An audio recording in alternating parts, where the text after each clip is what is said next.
Hi, welcome to Lecture 2. We're going to continue our discussion this week with the subjects of fieldwork, research methods, and research ethics. So we started last week in talking about some of the sort of big concepts behind cultural anthropology. This week we're moving more into sort of the nuts and bolts, the practice of doing it. So what, in other words, cultural anthropologists actually spend their time doing, and how you move from having an idea of something you want to learn about to actually going out and collecting information in the world so that you can write up the kinds of things that allow you to talk to other people about your findings. Okay, so we're really in this section focusing on research practices. So I'm going to lead you through a few different topics related to this issue of how anthropologists do their work. The first topic I want to touch on is that of field work. And you've been reading in the stuff that I assigned for you to read for this week already about this, so I'm going to assume that you're at least kind of familiar with it. But fieldwork is the term that anthropologists use to talk about our approach to collecting information. Okay, so fieldwork encompasses a bunch of different specific methods that we're going to talk about. But the overall idea with fieldwork for cultural anthropologists is that, and this is different than the kind of research conducted by other social scientists, for example. Fieldwork entails actually locating yourself in the community where you want to learn about people's lives, okay? So unlike other social sciences, where, for example, you might engage with people in a lab or something like that, right? You might invite people into your own space. Contrary to that, anthropologists go to the social space they want to learn about. So most anthropologists spend many months, if not many years, living in the communities where they want to do their study, okay? This is often referred to as the ethnographic method.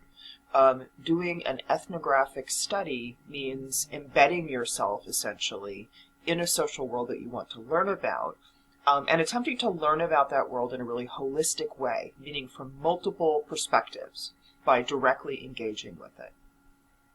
Your book pointed out that anthropologists think about what are sometimes called both emic and eidetic perspectives. That's a little bit older language. We don't hear that as much anymore, but it's an important concept. So let's stick with it for the sake of thinking about the concept. So the concept with emic and eidetic perspectives is that the emic perspective is the sort of insider viewpoint, meaning how people who grow up in a social world think about stuff themselves, right? It's the perspective from being a part of a particular cultural world.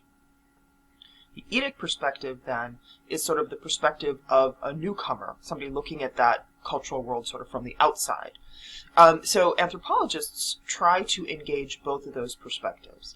That is, trying to understand how people living in that cultural context think about themselves and about their world, but also thinking more broadly and comparatively across human societies. Okay. The term holism, I put that there because it's very important to the kind of research that anthropologists do. Holism means thinking about any phenomenon from multiple perspectives in a sort of rounded way. Ethnographic fieldwork is holistic in the sense of, again, having sort of multiple facets. One looks at their subject from multiple viewpoints, and also the way that anthropologists write up their findings is holistic. That is, it touches on many different sort of components of what the anthropologist learned with the hopes of giving the reader a sort of 360 view of what it is like to live in that space. Okay. Now, sorry, I'm sucking on a cough drop so I don't start coughing in the middle of the video, which I do sometimes, so I'm not just eating while I talk to you. I thought we might just talk a little bit about what some of the both advantages and challenges are of doing fieldwork in this way, right? I think there's a lot of advantages. Again, unlike other kinds of research practices, anthropologists really spend a lot of time becoming deeply familiar with the social phenomena that they're interested in. Because anthropologists spend time actually living in the place they want to learn about, they therefore are able to get a glimpse of sort of the informal sides of people's day-to-day lives. If you think about it, for example, if you do a formal interview with someone, you're going to have a certain kind of exchange for that hour or two. Anthropologists do that, but they also just sort of hang around, right? So they're there on the off hours when you're not having a direct conversation, just to sort of get a feel for a place. Now, there are also lots of challenges. One of the most obvious ones, I think, is that doing this kind of embedded field work, it's fairly labor intensive in the sense that anthropologists spend, again, months, often years, collecting information that allows them to write something, right? So it's something that has kind of a long arc in terms of the timeline from beginning to end. So it's not something that's always very nimble. Anthropologists invest a lot, and they often learn some sort of deep truths in that way. But it also means that anthropological projects are somewhat slow to come to fruition in comparison to other kinds of fields. So those are things to keep in mind. Again, as you continue to read all semester, you'll be reading examples of the work anthropologists have done that is based on this kind of field work. I had you read one account of fieldwork experience by Lee because I thought it was sort of a nice introduction to not only all the exciting things you can learn by doing anthropological fieldwork, but also some of those challenges, right, of trying to live in a world that you are a relative newcomer to. So, for example, you read Lee's account of trying to sort of show off by presenting this great gift of the Christmas ox to the people he's been living among. And as you read, basically becomes the laughing stock of that community, right, is made fun of. And is, in a lot of ways, just brought down to size, right? It's pretty clear that he was acting a bit arrogant, was taking for granted some of the relationships he had with people in that community. So they let him know through various kinds of teasing that his behavior was not actually in keeping with how people are usually expected to behave.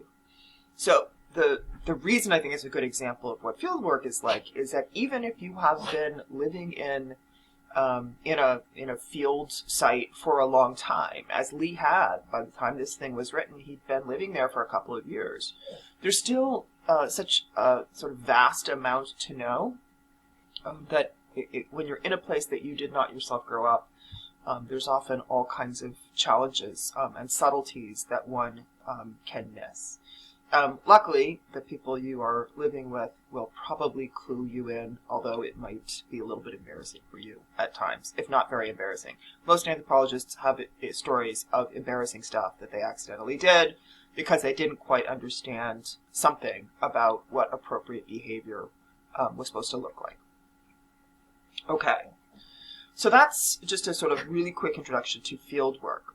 Now, fieldwork, as I say, is sort of the general category for the time that anthropologists spend living in a community they want to learn about. Within that category of fieldwork, there are lots of specific techniques that anthropologists use to collect information while they are living there, okay? We refer to those different techniques as methods, all right? And I'm going to break that down even further.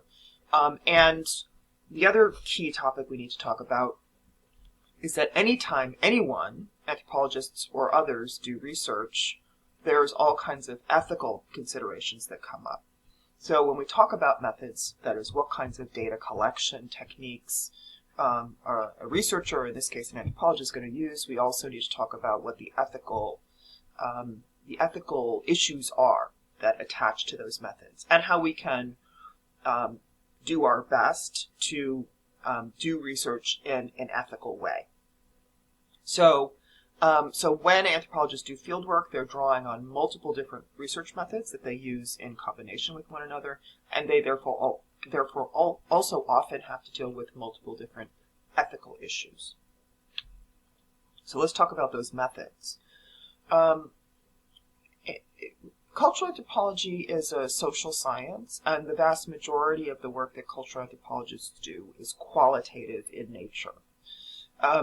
Your readings for this week touch briefly on that issue of qualitative versus quantitative approaches. And while there are some anthropologists that use quantitative methods, that is, those that involve, as the name suggests, quantifying information, right? In other words, counting it, and typically subjecting it to a statistical analysis. There are some that use those methods.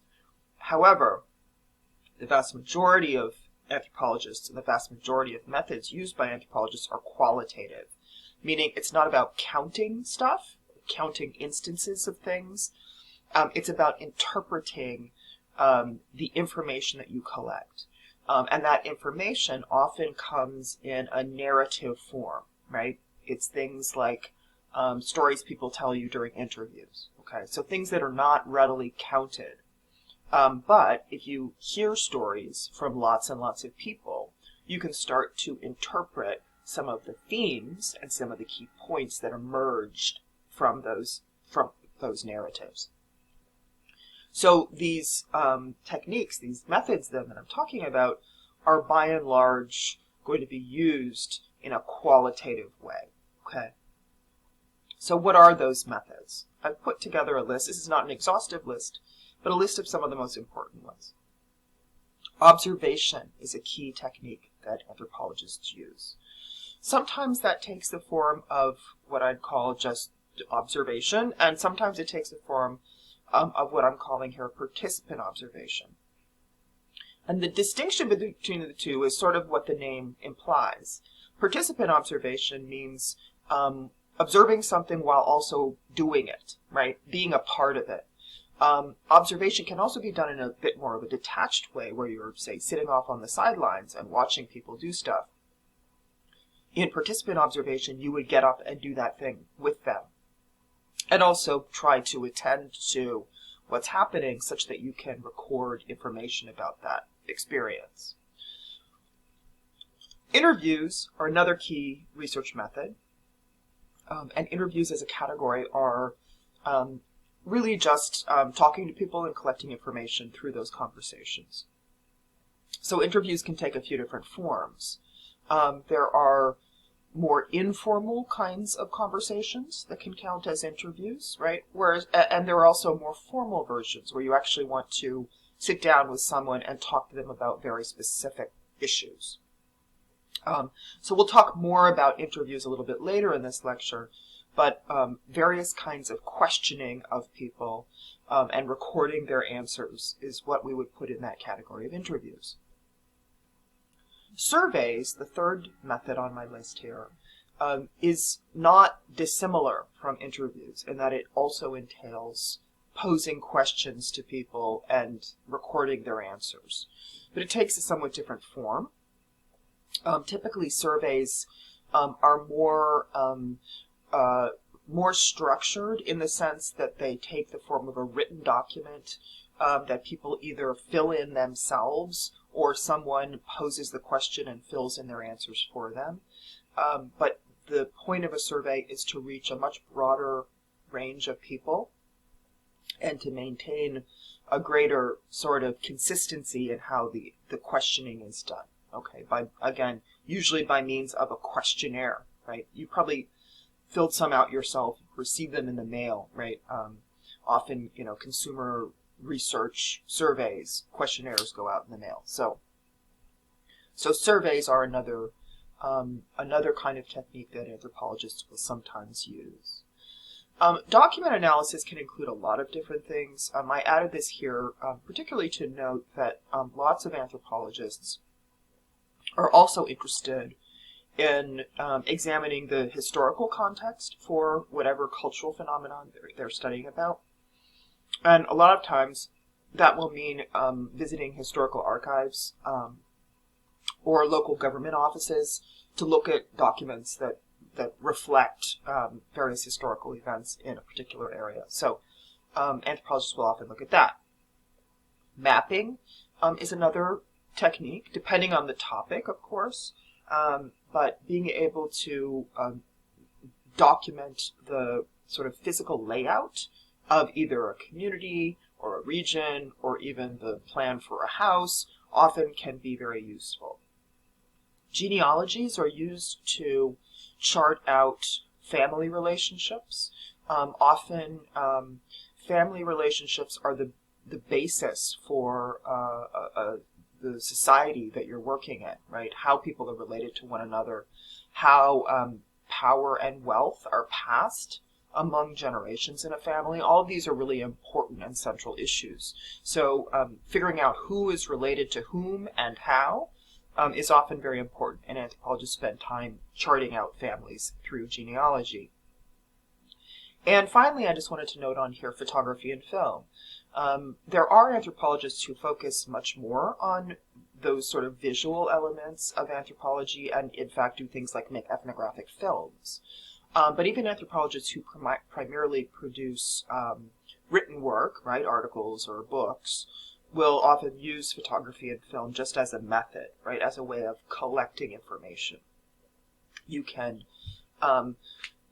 capture a lot more information, especially when there's something sort of richly visual going on, by taking one photograph and trying to write down every single thing you see.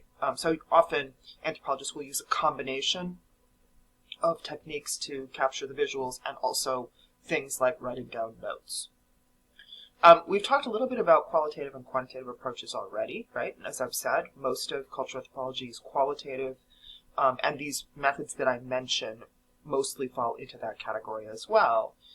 The final thing I wanted to mention about this question of sort of orientation and research, which again was also alluded to in the thing you read for this week, is the difference between science, social science, and humanities.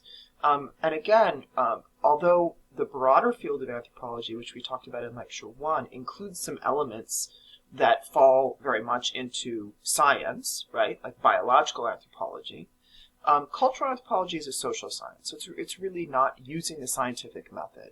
And indeed, it's a social science that tends to overlap in lots of ways with humanities fields, meaning humanities fields like history, right? And even other kinds of nonfiction writing.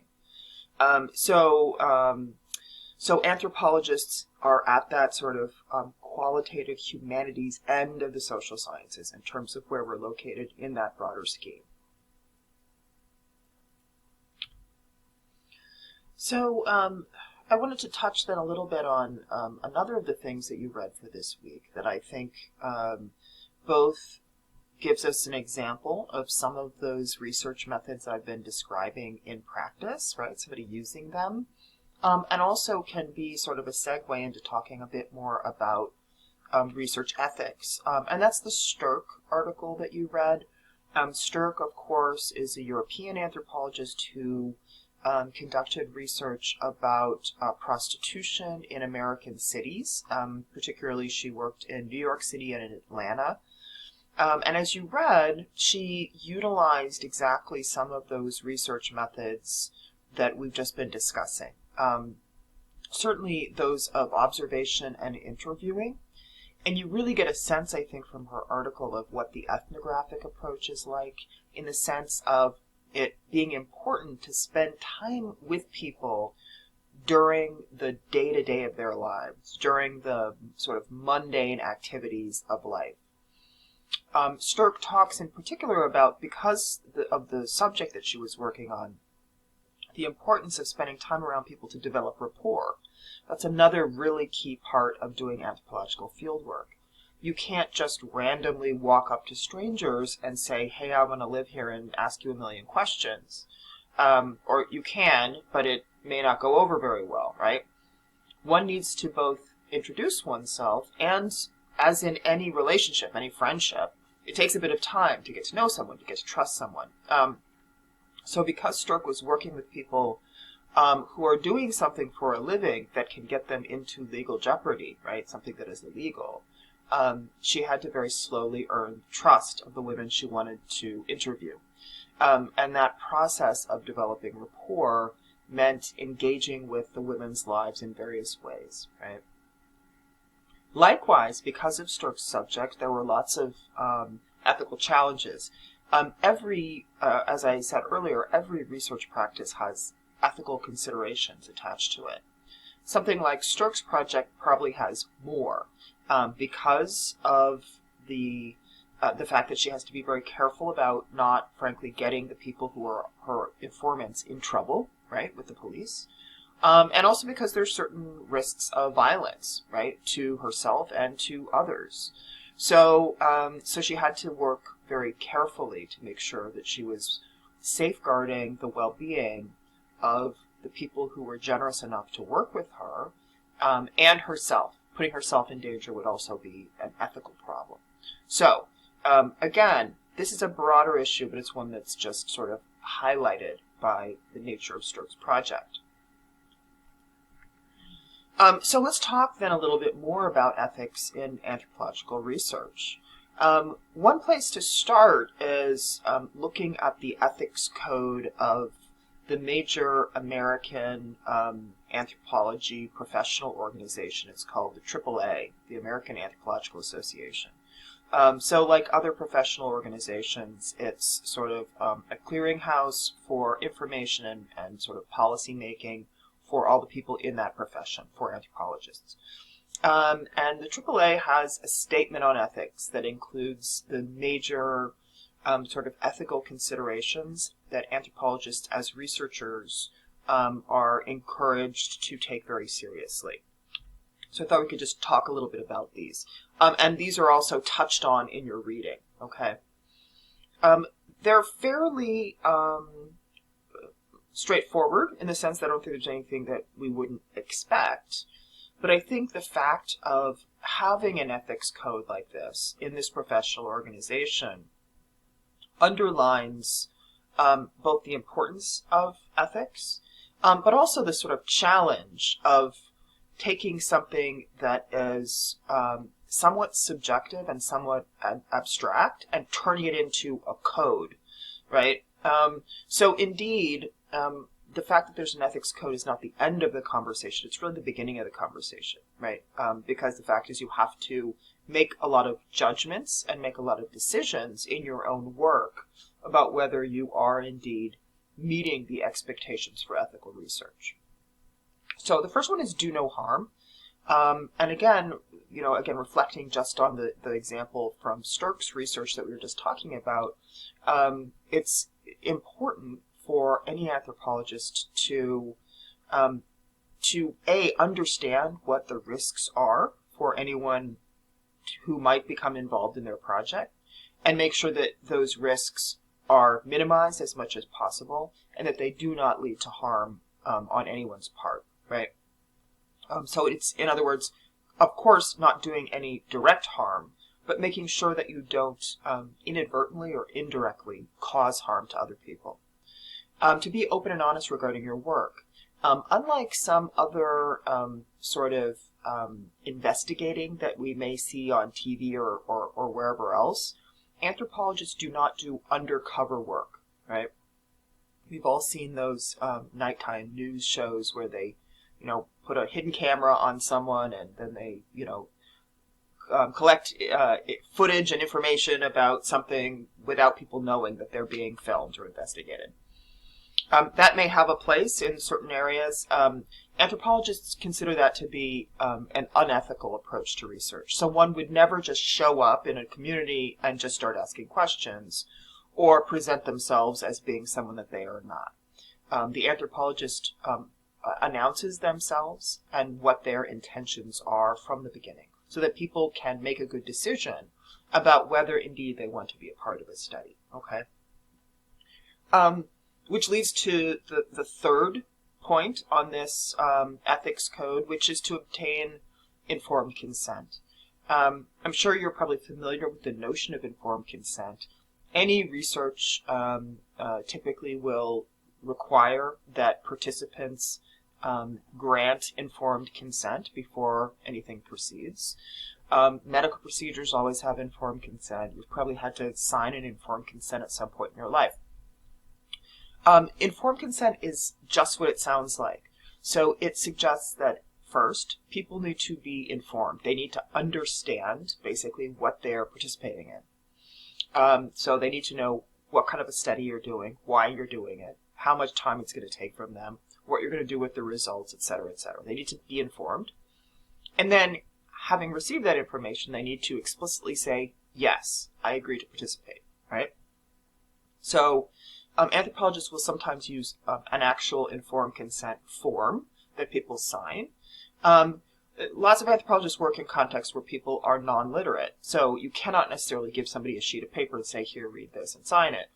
So there's other ways to make sure that you orally tell people about the study and obtain their consent in an oral way, right? So there's a few methods to do it, but the point is to make sure that people know what's going on and they have the opportunity to agree or to say, no, I don't want to be interviewed by you, right? So that's what informed consent is about. Weighing competing ethical obligations.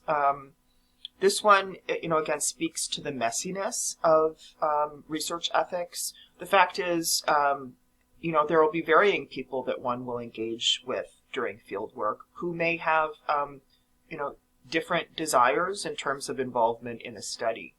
And there's a difference between, people in a community and the government officials that are, some of the people involved in that community. So figuring out how to balance all of the sort of ethical obligations to various parties in a field space is, again, one of the challenges, but one of the expectations for anthropologists.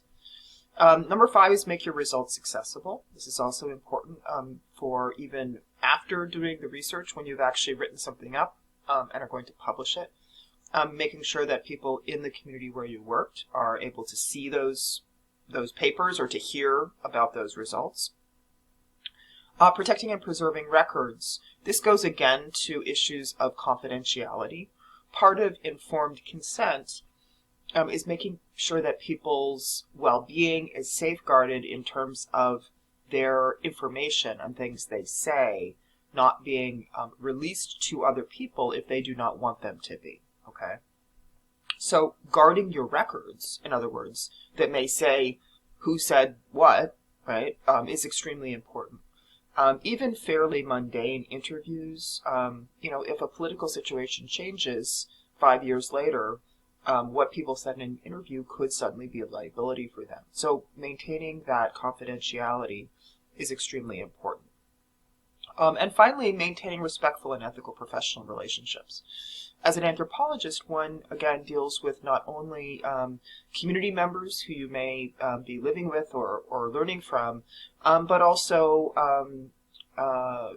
other academics, other researchers, other anthropologists, and people in other fields in the area of your fieldwork and around the world. So being basically a good colleague is also extremely important, and it's a part of being an ethical practitioner.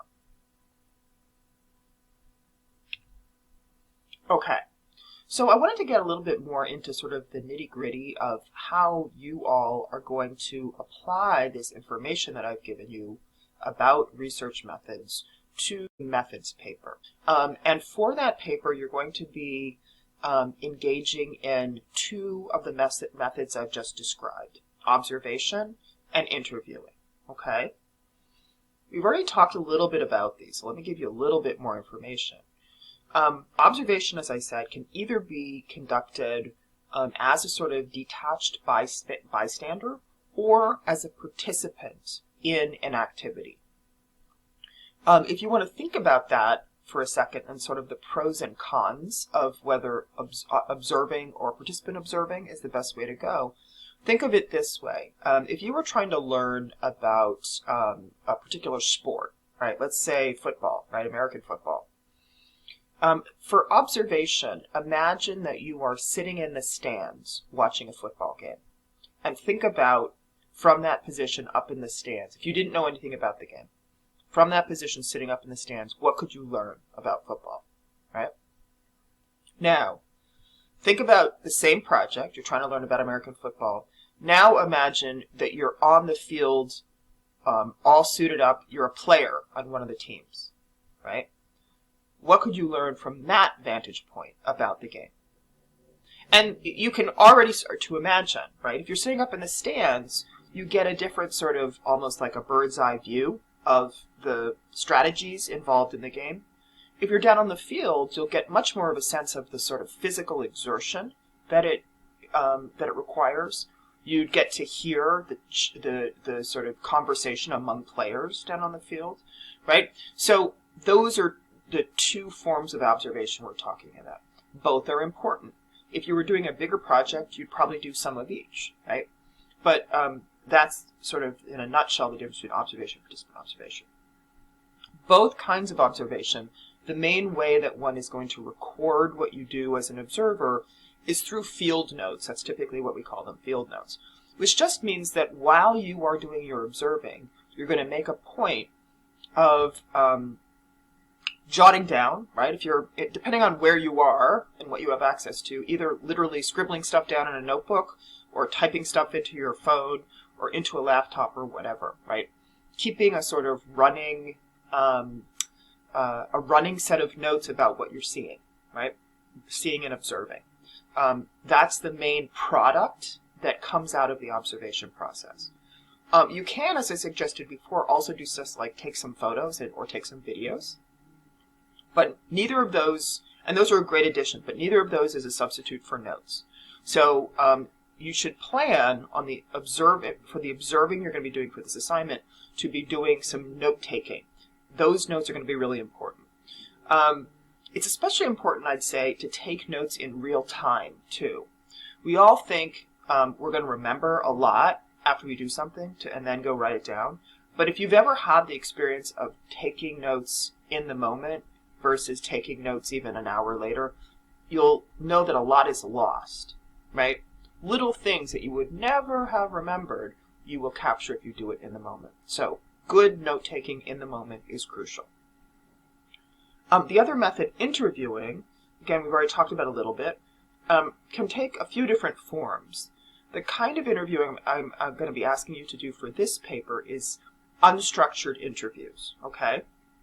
So I want your interviews to be formal in the sense that I want you to write interview questions in advance, and I want you to sort of formally ask a particular person to do an interview with you, and I want you to record the answers. So I want it to be formal in that sense, like purposeful. But I want it to be unstructured, by which I mean it's okay if you have a set of questions you plan to ask, and because of whatever the person answers, you come up with a new question on the spot, right? So that's what we mean by unstructured. It doesn't mean it's a free-for-all, but it means that you're going to follow the lead of the person you're interviewing. They say something interesting, you might want to pivot in that moment and ask a follow-up question, right? Excuse me, cough drop again. So you're going to do interviews of an unstructured nature. And again, I'm going to talk a sec about what you might ask people about. I put on here a couple of other examples of kinds of interviews that anthropologists do. Life histories and genealogies, we've mentioned that a little bit already. So, in other words, what you ask people about in an interview doesn't need to be some, like, huge monumental thing. Just asking people questions about their own lives and what they've done, what they've experienced, what they do on a day-to-day basis, all that is super important stuff for an anthropologist, okay? So it doesn't need to be about something that was out of the ordinary or, you know, something that was really, you know, a special moment in time. It can be, but it can also be interviewing people just about how they live their lives, okay? Okay.